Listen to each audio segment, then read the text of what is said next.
பிறந்தவர் யாரு? ஆடும் வினையை ஒழிப்பது யாரு?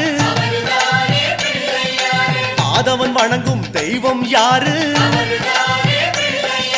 பூமியை தாங்கும் புண்ணியன் யாரு? அனலாசுரனை தின்றது யாரு? ஆணவம் நீக்கும் நாயகன் யாரு? முப்புரி அணிந்த மூலவன் யாரு? அவரும் வாழ்வது எங்கே கூறு?